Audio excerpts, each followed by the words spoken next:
Hello students, this is sonnet number 18, Shall I Compare Thee by William Shakespeare. Here, this is the explanation and critical appreciation of this sonnet. Introduction. William Shakespeare, 1564 to 1616, as a sonnet writer, is remarkable. He excels in the art of lyricism. The lyrical quality of his sonnets arise from intensely genuine feelings and deep emotions. Shakespeare wrote 154 sonnets in all. His sonnets consist of two major groups.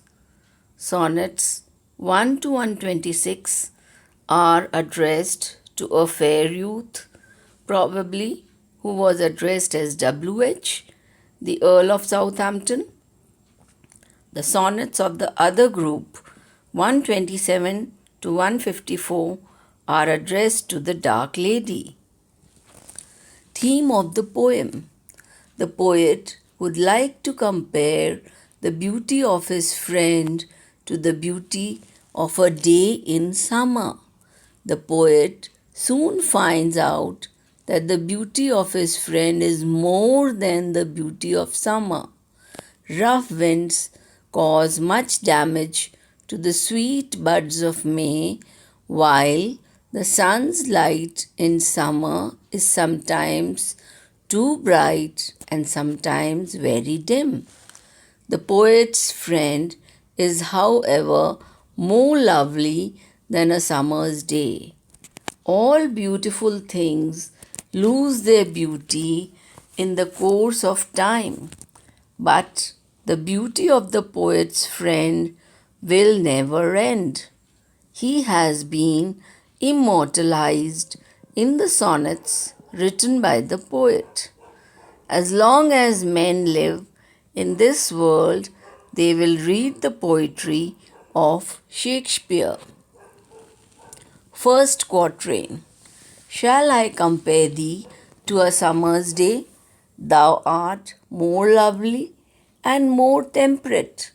Rough winds do shake the darling buds of May, and summer's lease hath all too short a date.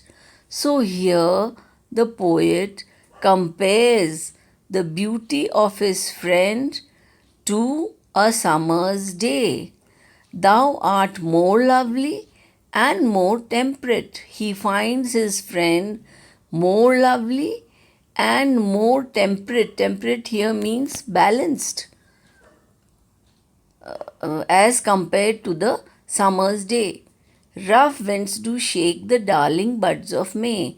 In summer, many a times, rough wild winds shake the beautiful buds which have blossomed, and summer's lease hath all too short a date.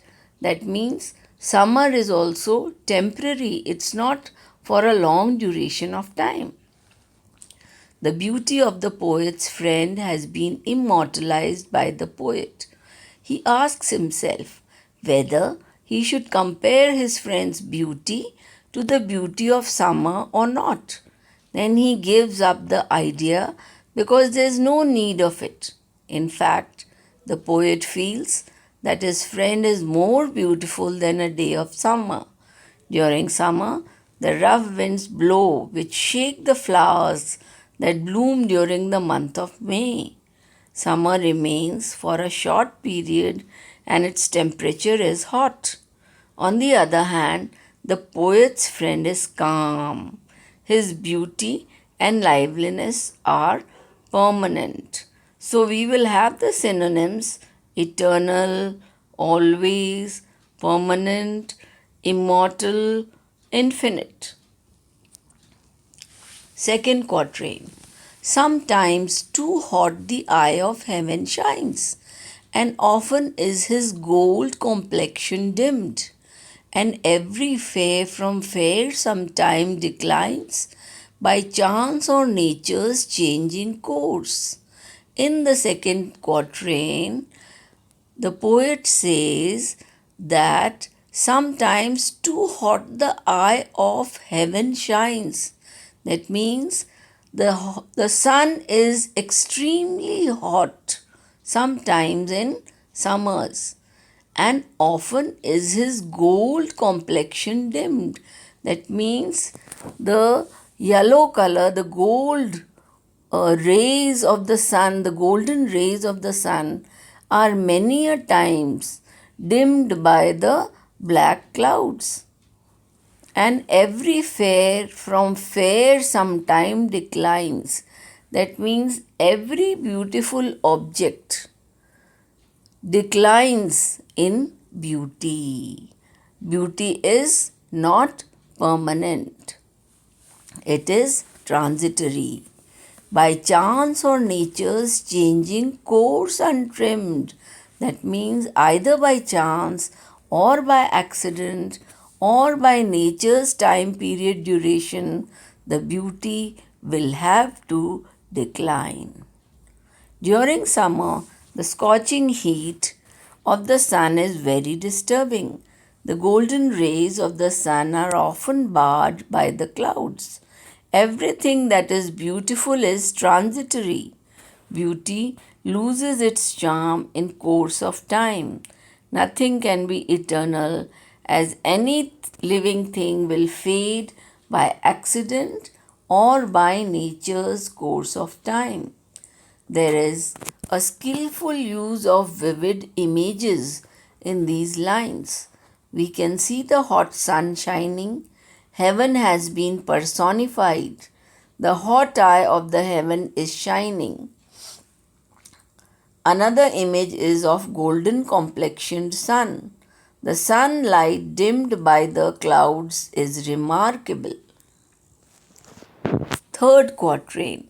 But thy eternal summer shall not fade, nor lose possession of that fair thou owest, nor shall death brag thou wanderest in his shade, when in eternal lines to time thou growest.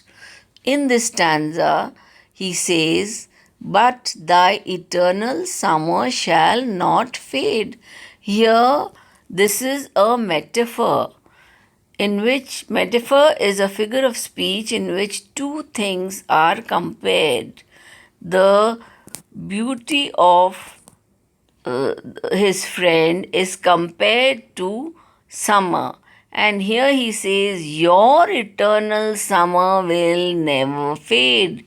That means you will always be eternal. You will be permanent. Now, how he will be permanent?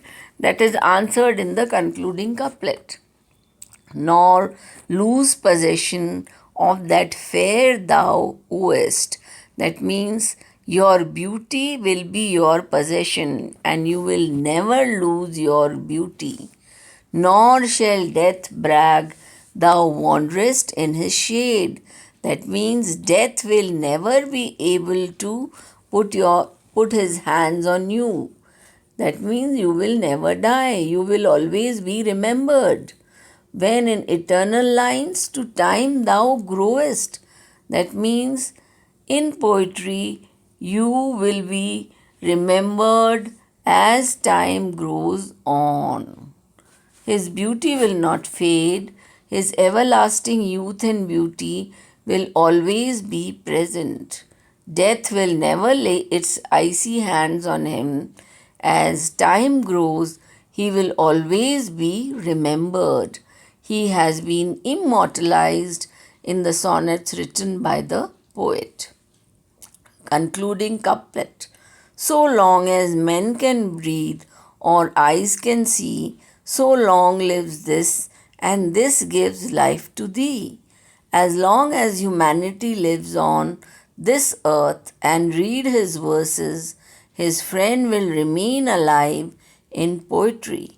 So, the friend and the poet will always be remembered in the minds of men. Thank you.